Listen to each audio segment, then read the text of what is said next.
What up, ladies and gentlemen, and welcome back to a brand new episode of the Square Circle podcast. I am your host, Marie Shadows, and on this one, we're going to talk about AEW. I know you guys don't really like to hear my thoughts on AEW, or maybe you do. And yeah, I am probably still blocked and muted by half of the AEW fan base over on Twitter, because for some reason, Twitter still loves to cultivate negativity, toxicity, and people just yelling at you for your opinions or whatever you say or however you say it. And any type of disinterest you have in the AEW graphics that are posted. It's like you have to really enjoy AEW and want to be on board with AEW and pretend that everything is okay. But there are red flags that we're going to be talking about with AEW and all the recent interviews that came out for the Elite being back, talking a little bit about Full Gear, talking a little bit about AEW Dynamite, talking about 10 no longer being in the Dark Order, and how AEW loves using children to their advantage to get over, because no one really knows how to get over except maybe like JF, William Regal, the Elite, Ricky Starks. There's like a few other names that probably know how to get over, but because everything feels so cramped within a 2-hour time limit for AEW Dynamite, and then we have Rampage, which still needs to be on a better time slot. The day doesn't matter. On a better time slot, then maybe things can start breathing right. Things have a lot more feeling to them, and we could talk about actual stories throughout the weeks. The most chatter a wrestling story has ever gotten has always been the Bloodline storyline. That whole storyline has been talked about for months. I think we're coming up to like a year, but it's been talked about way more than any other AEW storyline, because WWE knows how to let stories breathe. They know what to do and let it play out, which I really don't like that phrase, term, whatever you want to call it. But again, AEW does not let most of their stories play out. It's like, all right, we're here Wednesday night. Okay, cool. We're doing this, this, and this at 100 miles per hour.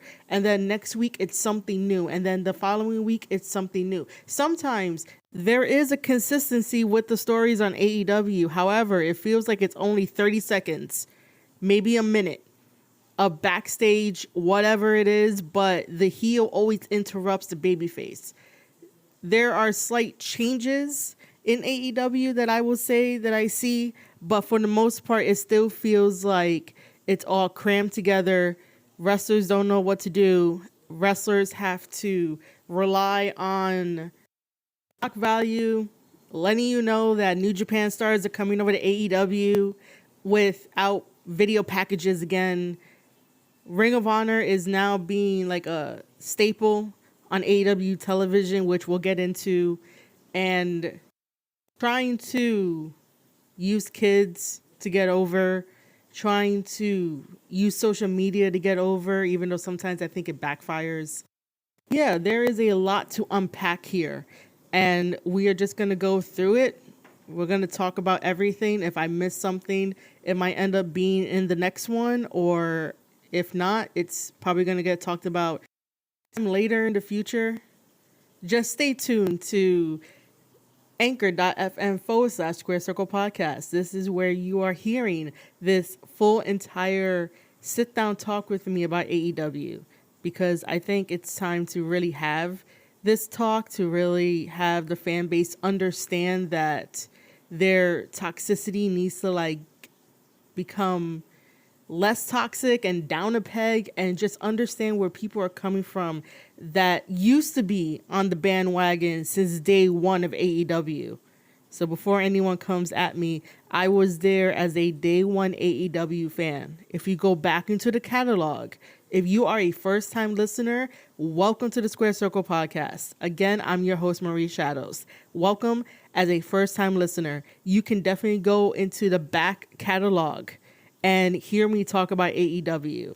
And I enjoyed AEW, even though I was still ranting about the flaws that was happening. But there was still some good stuff that I was able to tell you the story behind the characters, the story behind the angles.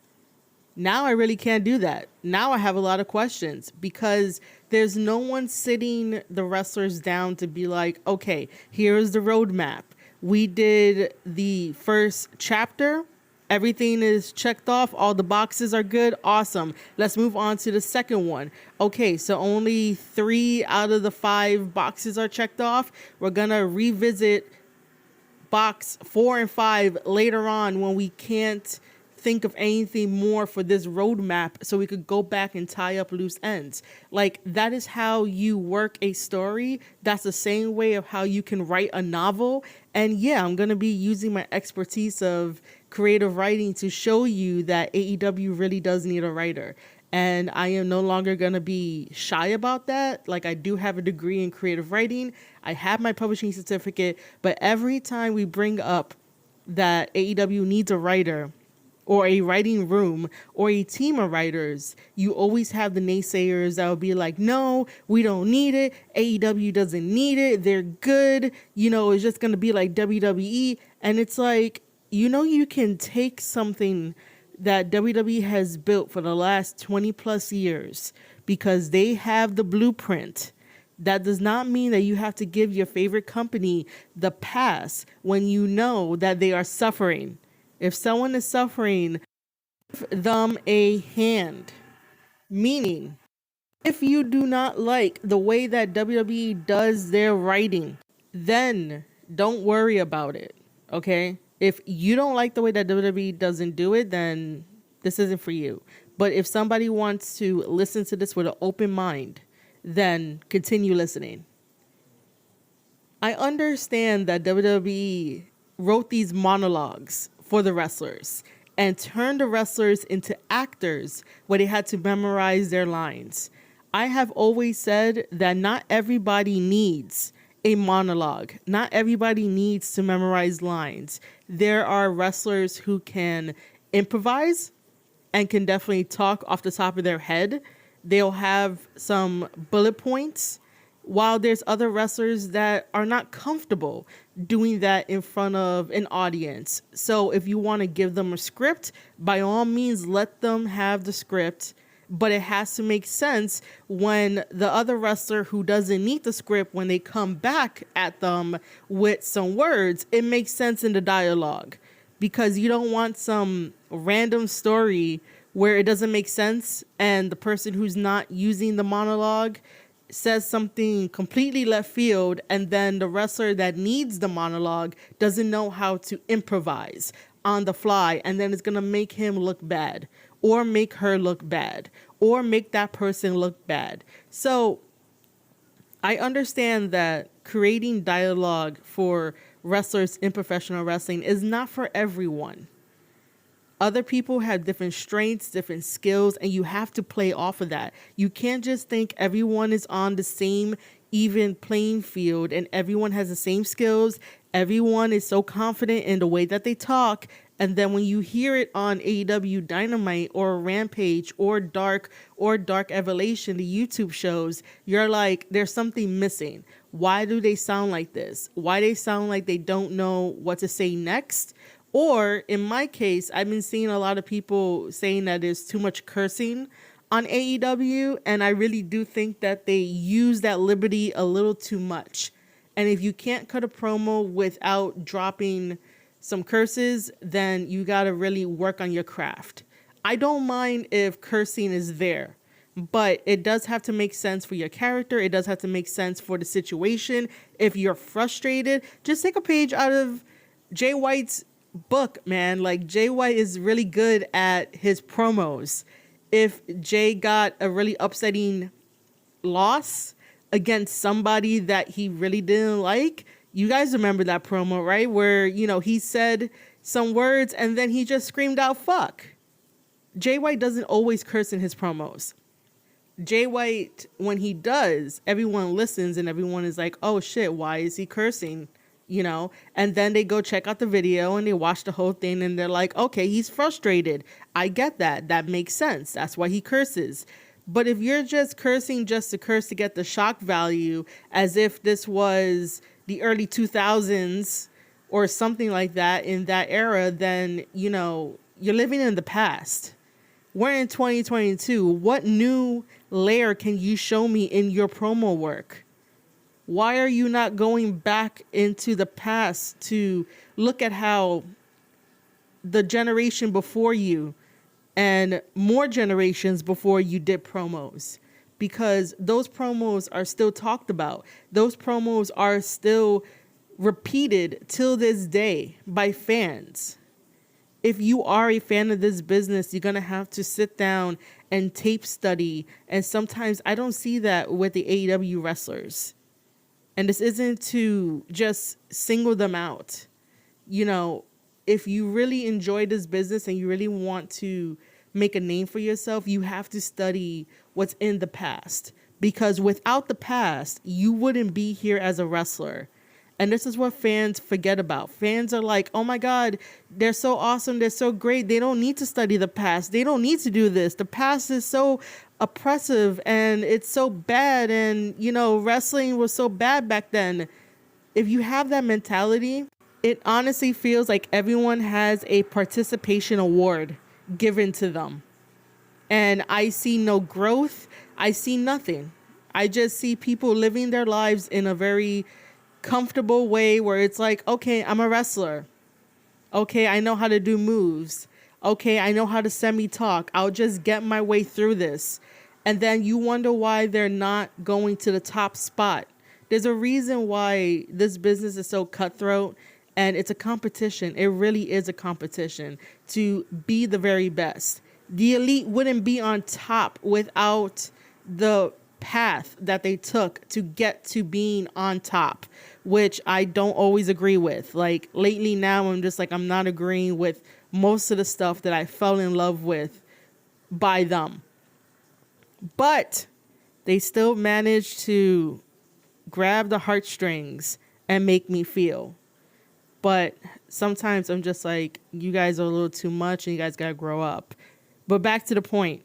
If we continue to coddle the wrestling scene on Twitter with all of these shield-like responses where nobody can criticize while giving solutions on how to improve, then it's all going to feel like a participation award, and that hurts the wrestlers, that hurts the wrestling business, because it's just like a blanket of you can't tell them how to improve while you're giving actual examples and actual thinking outside the box. And that's why sometimes I tend to stick with just reviewing New Japan Pro Wrestling and just trying to give solutions on things that they could fix, which will be in the next episode, which I'll talk about all the money that New Japan Pro Wrestling is leaving on the table by not sending Hikuleo over to WWE. Trust me, we'll get into that. But yeah, it's just the AEW fan base wants to protect something so bad that it's going to implode on itself. And we don't talk about this enough. Or maybe we do. Or maybe sometimes people are like, it's not worth it. And I once thought it wasn't worth it. But let's just get right into these topics of AEW and how they could fix it. Let's start with the Elite. So as you know, back in September, after the All Out pay-per-view, there was the media scrum, which is not as professional as a WWE press conference. CM Punk decided to open up the floodgates and speak from the heart and basically put everyone on notice. While his delivery was not professional in any way. I stated this before in my previous podcast episode talking about truth and narrative. CM Punk felt like his back was against the wall. That is why he said the things that he said. He knows that the wrestling media is in the pockets of the Young Bucks and Tony Khan and AEW. The only way that he can voice his opinion was right there with everyone in the room. And that's because he didn't probably feel comfortable actually going to Tony and telling him all this stuff, or going to the Young Bucks and Kenny Omega and telling them all this stuff, because you can definitely see that everyone has a different ideology. There is no big picture compromise type of thinking where even though you don't agree with everything, at least you could find a common ground. And you guys can be like, all right, we can do that at least. We can agree on those terms. But if everyone has a different ideology and may dismiss you or not dismiss you, or try to turn it around and make it about them, or whatever the case may be, and it won't be as really highly professional, sometimes people don't want to deal with that, and they will tend to talk to the media openly, because that's the only way that they could be heard. That's the only way that they could bring up problems within a company. Again, it's not the ideal way to go, but when you don't have anybody to talk to about these pressing matters, and you find that one outlet that you do it. And then Uncle Dave decides to go on this whole entire rant and what seemed like a witch hunt on CM Punk for the past 2 months.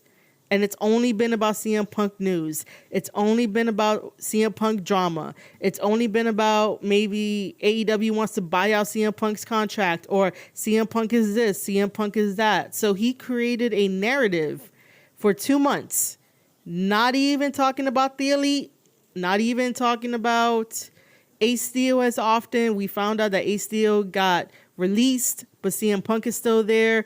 We had no word on the Elite. Everything was quiet about the Elite. And then people question and wonder why CM Punk did what he did. And you saw the one-sided narrative that never added up. All the stories never added up. And again, I will say this, that wrestling journalism lost their credibility during the Sasha Banks and Naomi sort of leaving WWE news, whatever it was, that whole whirlwind of events where, again, journalists never had their story right. Somebody had one thing, somebody had another thing, because, you can't really copy off of somebody like how you would do in school and try to turn in homework and you copied off of somebody else. Yeah. You had to put in something different, so that way your homework won't look like it got copied. But yeah, so a one-sided narrative of bashing CM Punk, so that way the AEW fan base that believes everything, that reads everything, can turn on CM Punk and really love the Elite and make the Elite baby faces and make the Elite heroes and make AEW heroes. And it's like, you guys got to think for yourselves and see that there is a difference here. Uncle Dave wants his narrative and he pushes it, and you guys believe it. You guys even pay him for believing nonsense that didn't make any sense at all. And then all of a sudden, leading up to the Elite returning to professional wrestling, there's more news about I think Jericho was said to be there, and that the dog and all this kind of stuff. Like, nothing added up, but yet then fans will believe it without questioning it. And that right there is what makes wrestling really toxic, because instead of calling out the people who are giving you the information, you get upset at CM Punk. You get upset at the Elite, maybe, but more so you get upset at CM Punk, and then you're like, oh, we never needed him. We never needed him at all in the locker room. He's a cancer everywhere he goes, which is true to an extent. But is anybody who's an AEW fan reaching out to CM Punk to be like, yo, are these true? Are these accusations true against you and stuff like that? No one's reaching out to him, and everyone is so comfortable being on their phone saying we never needed him, which is true. We never needed him, because I didn't need him after he threw people under the bus during his tell-all podcast on Colt Cabana's podcast and almost tanking his friend's podcast. Like, I didn't think we needed him. I watched him in AEW, which was all right. It was cool. he brought some nostalgia back with his Ring of Honor stuff. But other than that, like, the ferocity at which you guys wanted him, and then you got him, and then to easily turn on him because some person is able to get quote unquote news, no matter how awkward or outlandish it is, tell it to the internet and the internet believes it as if it's gospel. That's the part where I don't understand the fans anymore in professional wrestling. It might just be that it's social media, that is Twitter, and Twitter just blurs the lines between we all believe the same shit, which, by the way, I'm not part of that crowd. I don't believe what you believe. I like to question where my news comes from. I like to question where things are made up. I like to question things so I can understand it better and make my own decisions. I'm going to say this again. CM Punk in his delivery at the All Out press conference was done wrong. However, his observations are more than likely right, because after that we saw just a whole spiral of weird backstage news that came out. So again, this whole spiraling of all this backstage drama coming out so you can watch the product, but no one is questioning it and no one is trying to tighten up the reins and being like, hey, this stuff can get out if it is true. And if it is true, then you guys got to start making social media for AEW wrestlers a little bit more stricter. Just saying. You don't want bad press to follow a show you're trying to promote on national television. Now, if all this drama was done for the show that is doing a regular indie show and never got a national television deal, then by all means do the drama. But because it is on national television where people can tune in from around the world, you really do not want fans to be like, such bad publicity, let me not watch.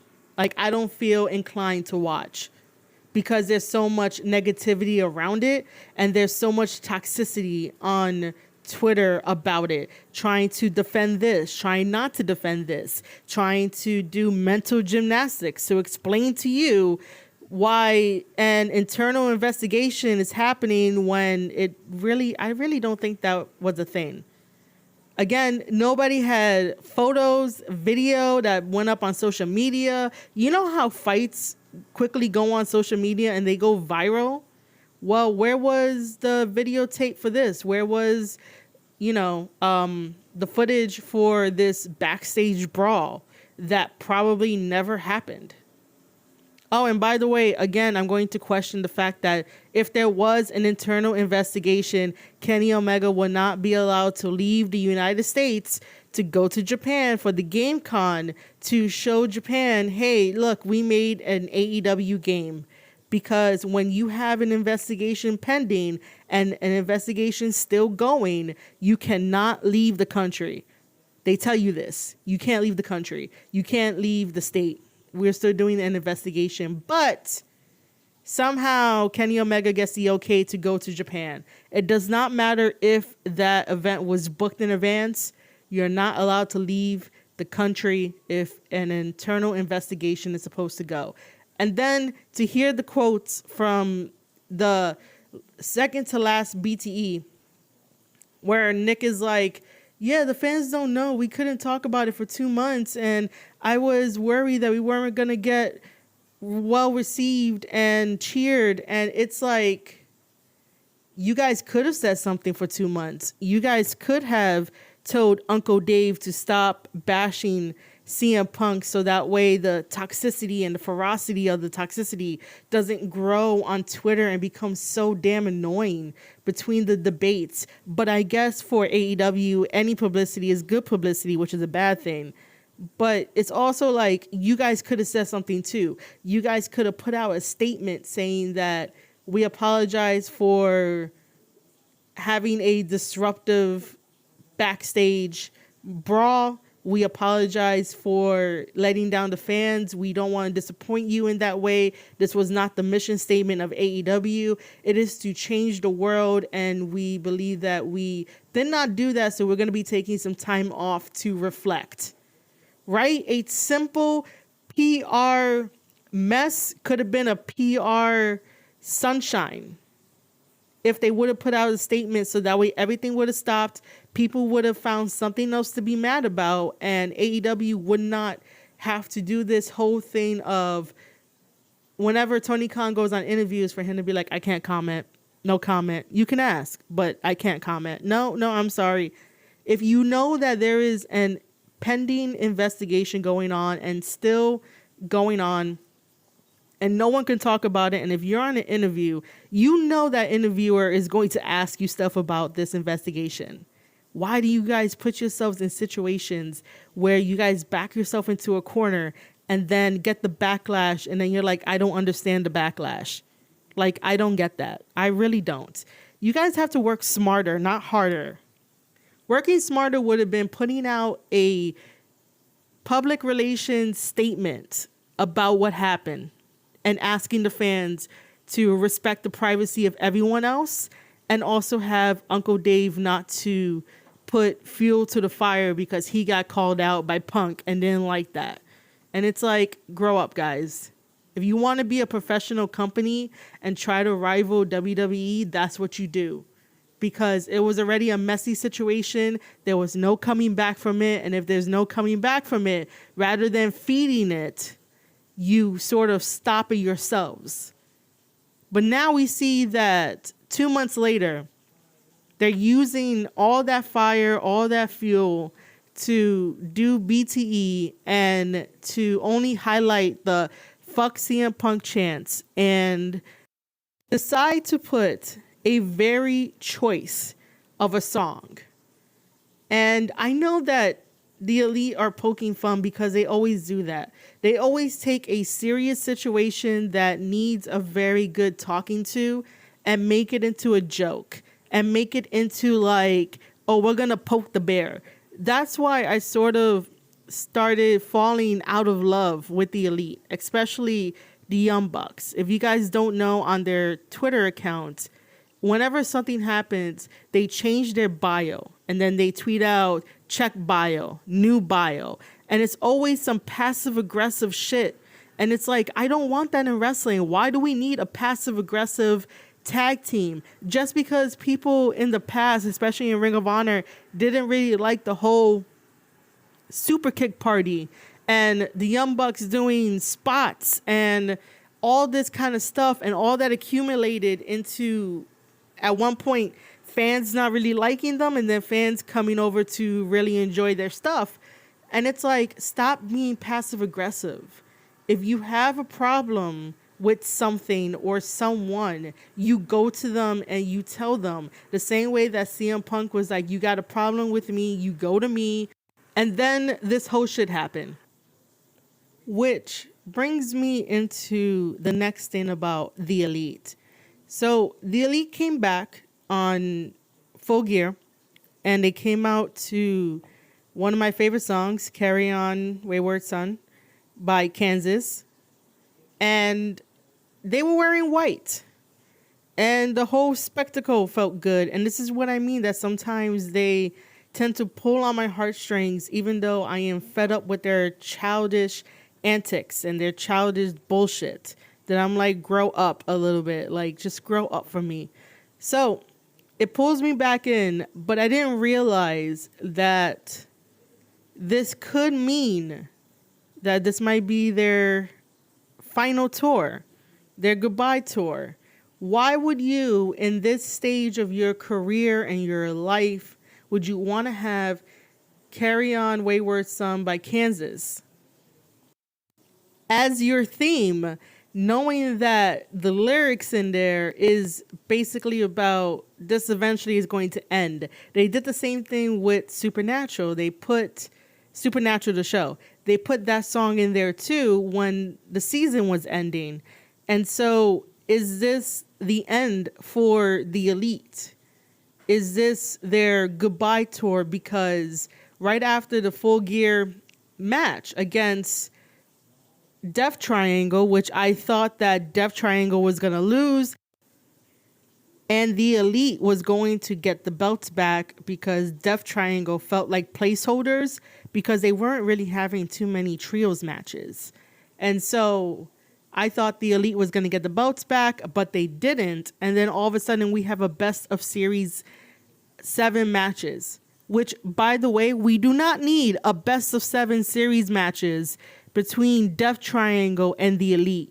We really don't. I don't understand why AEW fans are rejoicing. It feels like you guys never went to an indie show or watch like wrestling on television, and then you say that you do, and then just turn around and be like, oh my God, AEW is the savior of wrestling. Yes, we're having a best of 7 series matches. And I'm like, it's going to be the same exact shit that we see in every Death Triangle versus the Elite match, or every single Young Bucks versus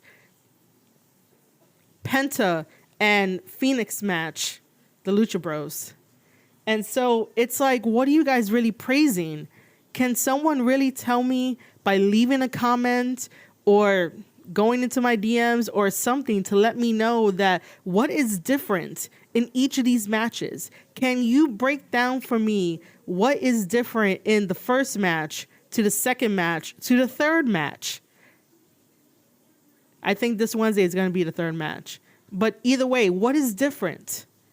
Why are we so excited for a best of 7 series when it's going to be the same spots, the same dances, and the same choreography?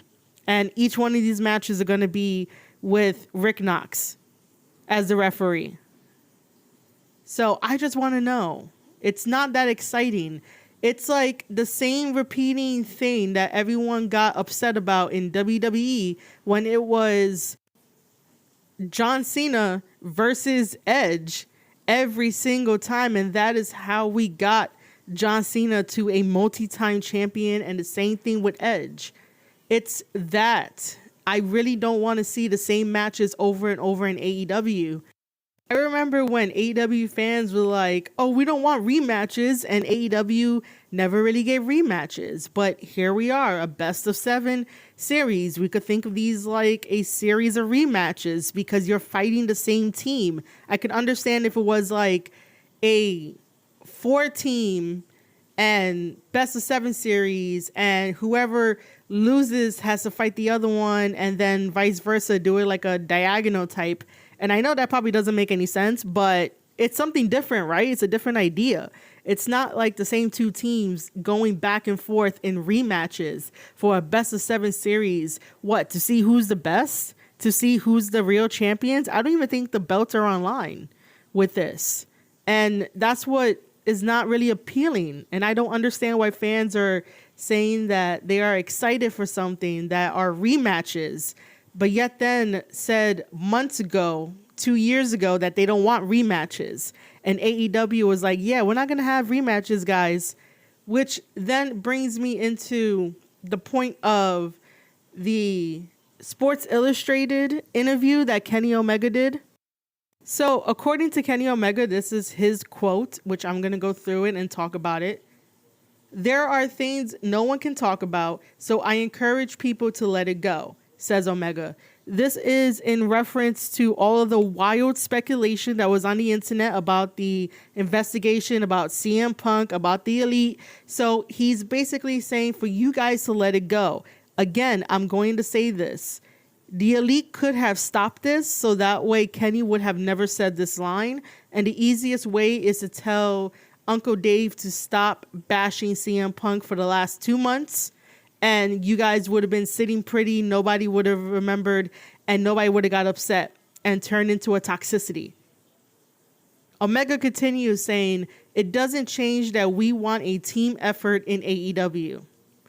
I don't even mean implicitly myself and my opponent. It also means the referee, the fans, the people who set up the ring, everyone. Even a technical error can ruin the memory of a match. I can refer back to the exploding barbed wire death match. So I encourage people to move away from it because there is no information to be released. Oh, really? There's really no information to be released. Everything has gone quiet ever since the Elite came back. But before that, it was the talk of the town and no one did shit. Again, Kenny goes on to say, though I cannot talk about it, I do want the fans to know I still want the best for pro wrestling. Kenny, how am I going to ever believe you again? I really don't know, man. This is getting so hard for me to believe any type of word that Kenny says. He cannot talk about it. Is that because it's still a pending investigation? And if it is still a pending investigation, why is the Elite back on TV? Why did the Elite have, the entrance that they had at Full Gear? If it was a pending investigation where he can't talk about it and he's telling people to move on, that's a little fishy. Sometimes when it comes to WWE and they get into these situations, at least we'll get some type of public relations statement explaining to the fans that we have reinstated the Elite. The Elite are able to come back on TV.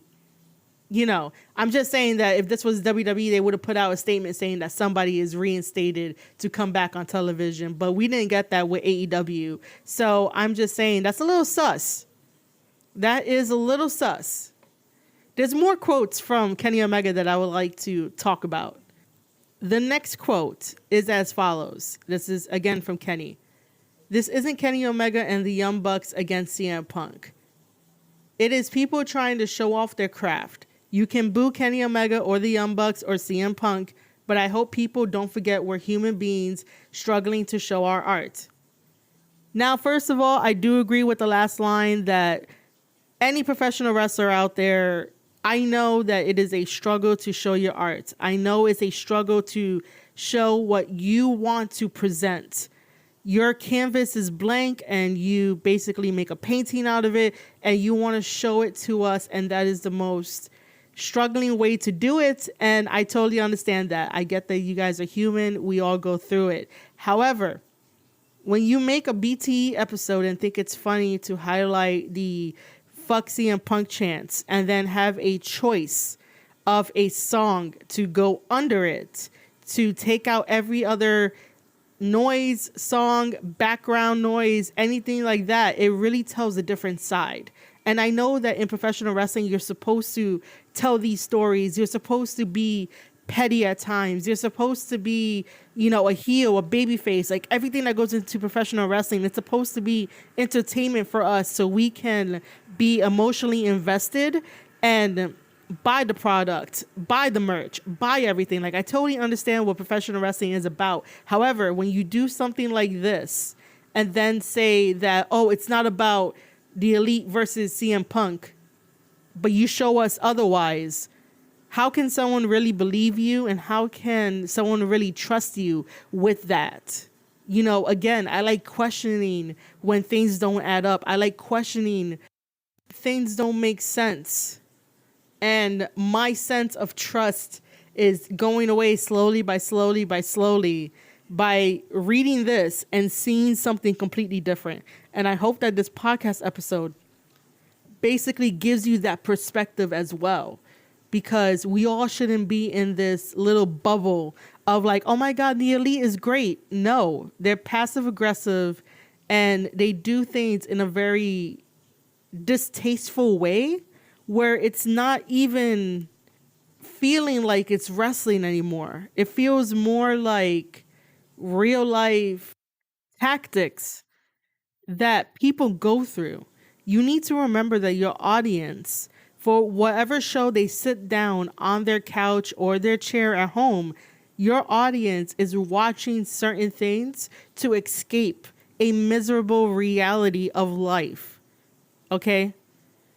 So if you're going to constantly do this high school bullshit of you say one thing in the interview, but you show something completely different on your channel being the Elite, it's going to cause people to sort of question, to sort of get out of it, because they look to your entertainment as an escape. But if all they see is a type of bullying, a type of remembrance of things that they want to escape, things that they maybe went through in high school, and they see the same high school bullshit all over again.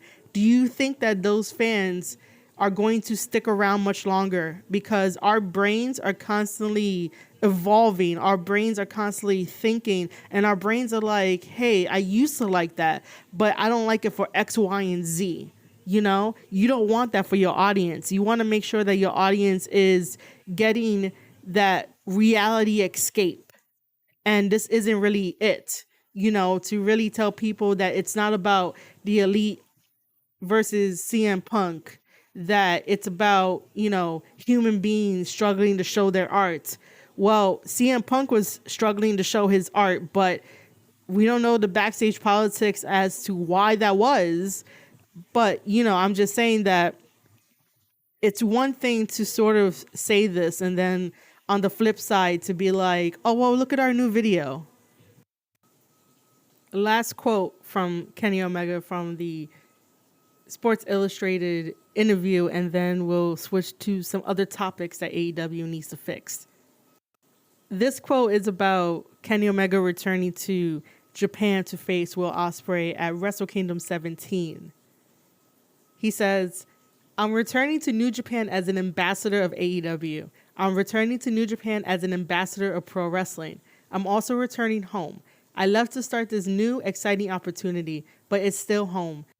Now the things Will can do are things I cannot. He's an athletic phenom. But as finely tuned as he is physically, he still doesn't have the knowledge or experience. I push my own physical boundaries in All Japan and DDT, and that's not what I'm known for. My mind is my greatest asset, not my athleticism. That's what allowed Tanahashi to have such a long and flavorful career. So a couple of things. I wonder if Omega is still salty about losing to Tanahashi in 2019 before starting AEW and maybe potentially signing a WWE contract. I would think that Will Ospreay going from a junior heavyweight to a heavyweight pushes his own physical boundaries. And he's definitely gained a bountiful of knowledge and experience since Kenny Omega and the Young Bucks were not there for the whole entire time. So I don't know, man. Kenny Omega goes on to say, I needed someone to take my place in New Japan. I wanted someone to take my place, and it was Will, Jay White, and Kota Ibushi. Will is the only one to have a problem with that.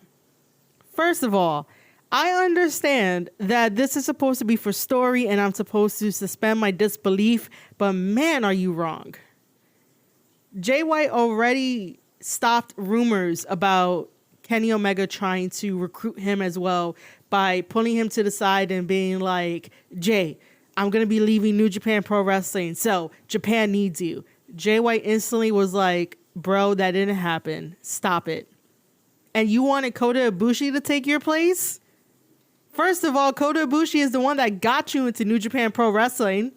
You found Kota Ibushi in DDT, and it was all thanks to Shingo in the first place, if we really want to go like that deep into this lore and this history.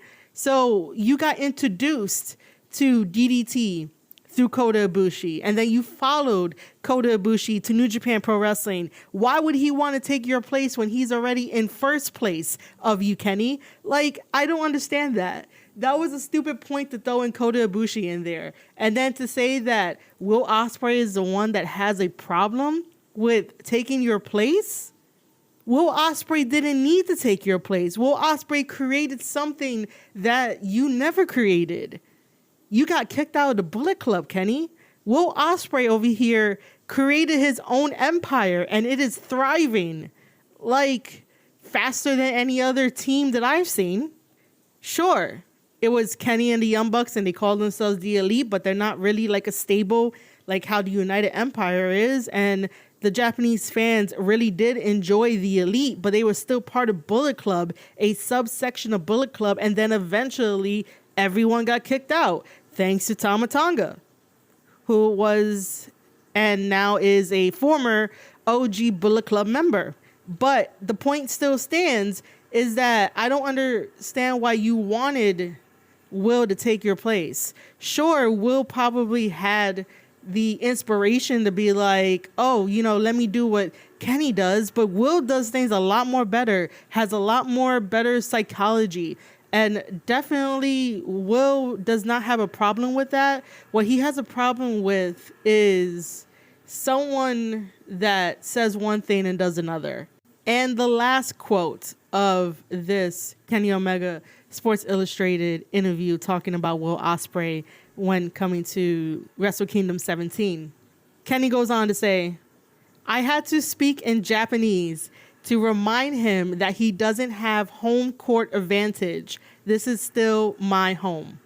That is the most stupidest thing I have ever read. It is funny and stupid at the same time because Kenny Omega is not Japanese. He learned Japanese from Kota Ibushi. Like, he wasn't born and raised in Japan. I can understand if, like, Kota Ibushi talk to him in Japanese because that's like the native language, and to remind Ospreay that he doesn't have the home court advantage because Ospreay is not from there. Kenny Omega is not from Japan. Sure, he could feel a sense of home. Anybody could feel a sense of home somewhere, but you're not of that country, if that makes sense. That's like someone coming into my home, speaking Spanish to me, and trying to remind me that they have the home court advantage because I speak perfect English and my Spanish is horrible, my Italian is horrible, and someone who is, very well versed in Spanish wants to come here and try to tell me, oh, this is my home or whatever. Like, it's very stupid. Like, this should have been rethought of as a statement. It's so stupid. It's like both of you guys just have the home advantage because you guys are loved. It has nothing to do with who could speak better Japanese and who cannot speak Japanese.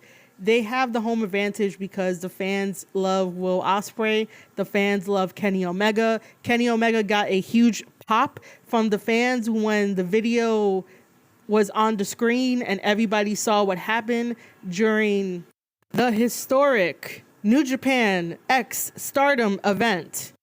All right, that is all for the quotes of Kenny Omega that I just had to talk about and really get out of my system. So I am going to make this episode a part 1 of me talking about AEW because we got to have that conversation. I don't know how many other podcasters are having this conversation about the things that AEW needs to do to increase more fans, or just talk about problems or red flags or just things that don't make sense and question this kind of thing, especially the toxicity that goes around in the AEW, I guess, Twitter. I don't want to say community. I might, get heat for that. I'm probably going to get heat for this whole episode just talking about my opinions and questioning things and having people think and have an open mind, because that's all I want is you guys to come in here and have an open mind and listen to the things that I talk about and the things that I want to bring to light. I guess this is all about the Elite and AEW stuff and the AEW fans.